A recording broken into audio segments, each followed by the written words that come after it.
साथियों नमस्कार। मैं डॉक्टर अनुराग विजयवर्गीय शिमला हिमाचल प्रदेश से एक बार फिर एक नए विषय के साथ आपके सामने उपस्थित हो गया हूँ। साथियों आज का मेरा विषय है आयुर्वेद से होगी पूरी बॉडी डिटॉक्स। साथियों आज मैं यही बताने जा रहा हूँ कि हम शरीर को कैसे डिटॉक्स कर सकते हैं। साथियों दुनिया भर में आज बॉडी डिटॉक्सिफिकेशन पर चर्चा है।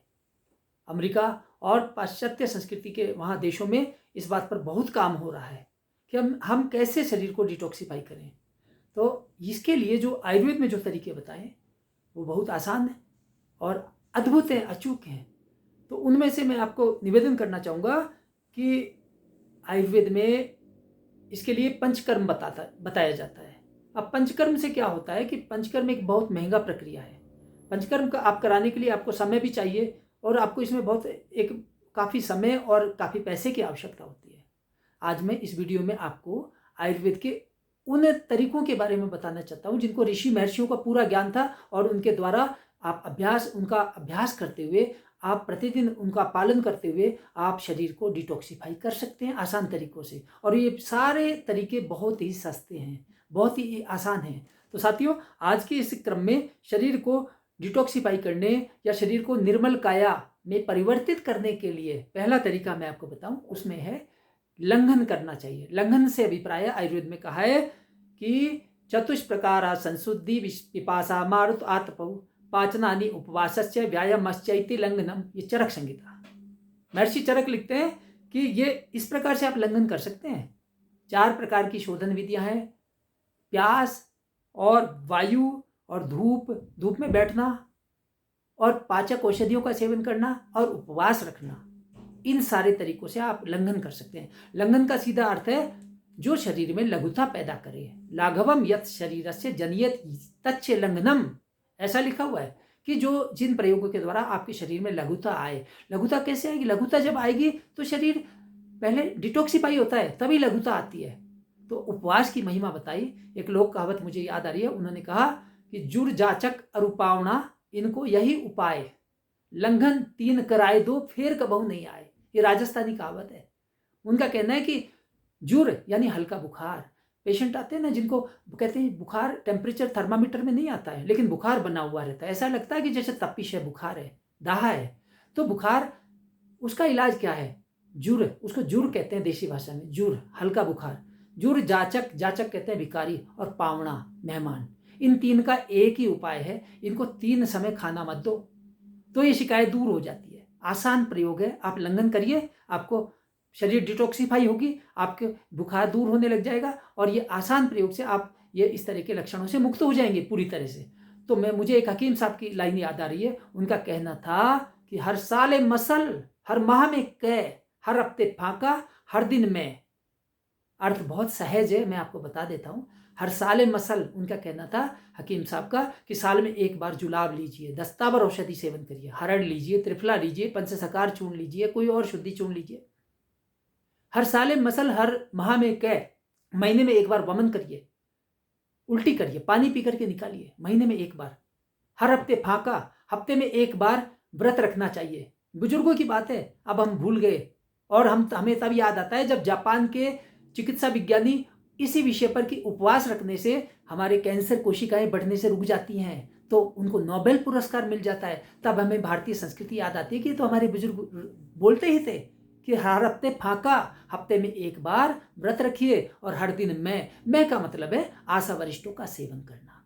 कितना सुंदर विवेचन है। तो हमें इस बात को पूरी तरह ध्यान रखना चाहिए कि हम इस तरह से उपवास रखें और ज़्यादा हमें खाना नहीं चाहिए, जितना हो सके। गुरु गोरखनाथ जी बोलकर गए, हठ योगी थे, बहुत प्रसिद्ध। उन्होंने कहा अवधु आहार तोड़ो, निद्रा मोड़ो, कभू न होएगा रोगी, और छठे क्षमा से काया पलटिबा, जू बिरला जू योगी। इसका मतलब हुआ कहावत का कि हे अवधूत, अपने शिष्य को कहते हैं गोरखनाथ जी कि आहार तोड़ो यानी आहार को नियंत्रित करो, ज़्यादा भोजन नहीं ग्रहण करो। निद्रा मोड़ो, ज़्यादा सोना भी नहीं चाहिए क्योंकि उससे आयु नाश होता है। मैं आपको किसी और वीडियो में बताऊंगा कि ज़्यादा सोने से बहुत सारे नुकसान हैं। अवधु आहार तोड़ो, निद्रा मोड़ो, कभू ना होगा रोगी।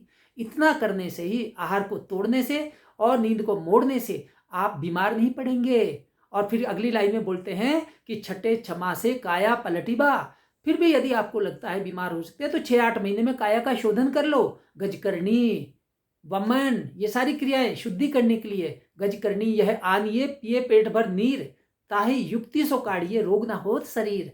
तो छठे छमा से काया पलटीबा, जू बिरला जू योगी। आपका शरीर ऐसा हो जाएगा जैसे बिरले योगियों का होता है, उस तरह का शरीर। ये डिटॉक्सिफाई मेथड बताए, शरीर को शुद्धि करने की प्रक्रिया बताई, जिसके द्वारा आप निर्मल काया का आनंद प्राप्त कर सकते हैं। साथियों, पहली बात हमने कही लंघन। दूसरा करना है उषापान। उषापान को कहते हैं सुबह उठ करके ब्रह्म मुहूर्त में पानी पीना। इसके द्वारा भी आप शरीर को शुद्ध कर सकते हैं, पूरी तरह निर्मल काया आप बना सकते हैं। डिटॉक्सिफाई का इससे बेहतरीन तरीका मुझे कहीं आयुर्वेद वाङ्मय में नहीं मिलता है। उन्होंने कहा कि सुबह उठते ही पानी, प्रातः काल खाट से उठकर पिए तुरंत ही पानी, ताघर वैद कभू नहीं आए बात घाघने जानी। बिहार के लोग कवि घाघ ने कहा कि उसके घर में कभी वैद्य नहीं जाता जो व्यक्ति सुबह बिस्तर से उठ के पानी पीता है, और इससे 50 बीमारियां दूर होती हैं। उन बीमारियों की चर्चा नहीं करूंगा कि विस्तार भय से, क्योंकि वीडियो बहुत लंबा हो जाएगा। लेकिन मैंने कहा सुबह उठते ही पानी पीजिए और उससे आपको बीमारी नहीं होगी और शरीर नियमित रूप से शुद्ध होता रहेगा। और ये इसके लिए आयुर्वेद के ग्रंथ योग रत्नाकर ने बड़ी इसकी महिमा बताई है। उन्होंने कहा कि जो व्यक्ति लोहे के बर्तन में रखा हुआ दूध और तांबे के बर्तन में रखा हुआ पानी पीता है, उसका लीवर और कभी खराब नहीं होता और उसको रक्त संबंधी कोई विकार नहीं होते। रक्त संबंधी अनेक विकारों की गिनती महर्षि चरक ने की है, वो विकार पैदा नहीं होते। और सबसे बड़ी बात मैं बता दूं कि इस तरह जिसको अभ्यास है उसको बड़े बड़े जटिल रोग, किडनी फेल्योर और कैंसर इत्यादि रोगों से वो व्यक्ति पूरी तरह बचा रहता है। तो आप इसलिए दिन भर में पर्याप्त मात्रा में पानी पीजिए और उसके द्वारा आप स्वस्थ रह सकते हैं। शास्त्र यही कह रहा है, बार बार ये कहते हैं, अत्यम भूपानाद विपच्यते अन्नम निरम भूपानात सैव दोषे तस्मान नरे वन्नी विवर्धनाय मुहुर्मुहु वारी पिबेद भूरी।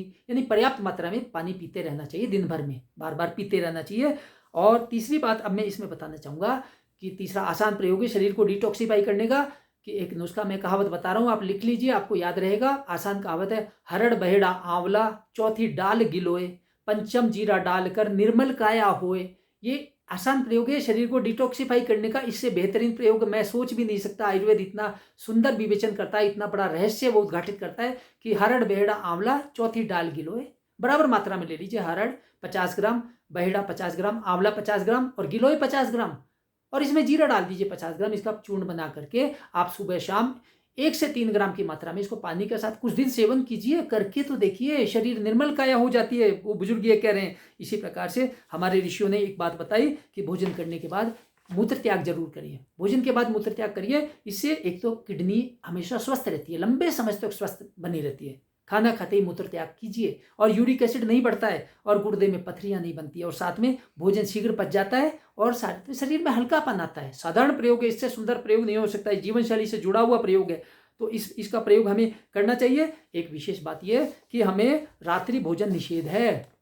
यदि जो व्यक्ति शरीर को शुद्ध रखना चाहते हैं उनको देर रात में खाना नहीं खाना चाहिए। कोशिश करें जल्दी खाएं, शाम के समय सूर्यास्त होने से पहले भोजन ग्रहण करने की जो बुजुर्गों की आदत थी उसका परिपालन करना चाहिए, जिससे आप स्वस्थ रह सकते हैं। आप समय पर खाइए। आप रात्रि भोजन यदि करेंगे तो शास्त्र ये कह रहा है, महाभारत में साफ लिखा है कि नरक द्वारा निचत्वारी प्रथम रात्रि भोजनम पर स्त्री गमनम चैव संधान अनंत काई के। फिर ये लिखा है, न उदकम अभी पात्यव्यम रात्रौ यत्र युधिष्ठिर है। हे युधिष्ठिर, इसलिए ये आपको पालन करना चाहिए। ये रात को भोजन करना ये नरक का द्वार है। और इससे पहला लक्षण बताया कि प्रथमम रात्रि भोजनम, और बताया कि संधान अनंत काई, के रात को अचार मत खाइए और जमीकंद बिल्कुल मत खाइए। वैसे भी हम आयुर्वेद में बार बार ये कहते हैं कि रात को चना, बेसन, कढ़ी, अरबी, राजमा, भिंडी, इन सब का परहेज करना चाहिए और हमें इसको बचना चाहिए। मैं एक बात और बताना चाहूँगा, डिटॉक्सिफाई करने के लिए होटल और रेस्टोरेंट के खाने से अति अभ्यास से बचना चाहिए, और एजिनोमोटो, मोनोसोडियम ग्लूटामेट और जंक फूड जैसे पिज़्ज़ा, बर्गर, मोमोज इत्यादि, इन सब से बचना चाहिए। इस सब की बजाय घर की चीज़ें खाइए और इससे आपको शरीर को शुद्धि करने की आवश्यकता नहीं पड़ेगी। शरीर में जहर डालना और फिर उसको शुद्ध करना, इसके बजाय आप शरीर में जहर न डालें, फिर आपको शुद्धि करने की आवश्यकता नहीं पड़ेगी। और मुझे एक बहुत बढ़िया राजस्थानी कहावत याद आ रही है। वो कहते हैं कि उनका कहना है कि घर बनानो मोटो, कपड़ों पहनो छोटो, कर्जो लेनो मोटो और खानो होटल को रोटो, तो हमेशा ही रहे टोटो। इसका मतलब शरीर हमेशा ही कंगाली रहती है, बीमारियां लग जाएंगी। होटल का खाना नहीं खाना चाहिए और उससे बचना चाहिए। तो साथियों, और आयुर्वेद का जो अंतिम में एक प्रयोग आपको बता देना चाहूँगा वो है ऋतु हरित की। आज का टिप मान लो, मेरी तरफ से आपको उपहार है। शारंगधर संहिता का ये संदर्भ है। उन्होंने लिखा कि 12 महीनों में हरड़ का सेवन करिए। अब वो कैसे करना, उन्होंने कहा कि सिंधुत्त शर्करा शुंठी कणा मधुगुड़ई क्रमात् वर्षादिशु अभ्यापराशम रसायन गुणैष्णा। जो लोग शरीर को शुद्ध रखना चाहते हैं, निर्मल काया चाहते हैं, लंबी उम्र चाहते हैं, रसायन गुण, उनको हरड़ का सेवन अलग अलग अनुपानों के साथ करना चाहिए। कभी बरसात में, जैसे उन्होंने कहा कि गुड़, सेंधा नमक, शक्कर, सौंठ और शर्करा, पिप्पली और मधु, 6 चीज़ें बताइए, उनके साथ अलग अलग ऋतुओं में इसका सेवन करना है। इसको क्रमशः मैं किसी अन्य वीडियो में विस्तृत बताऊंगा और इनका सेवन करते रहिए तो आपको एक तो बुढ़ापा देरी से आएगा, आपका जो है शरीर शुद्ध बना रहेगा, आपको बड़ी बड़ी कैंसर इत्यादि बीमारियों से आपका बचाव होता रहेगा। तो आप ये आसान प्रयोग मैंने आपको इतने सारे आपको बताए। तो अब मैं आपको ये बता देना चाहूँगा कि मैं अंत में एक शेर के साथ मेरी बात खत्म कर रहा हूँ। बिखरी हुई कहानी हमने समेट दी है, सुनकर हमें बताना कैसी तुम्हें लगी है।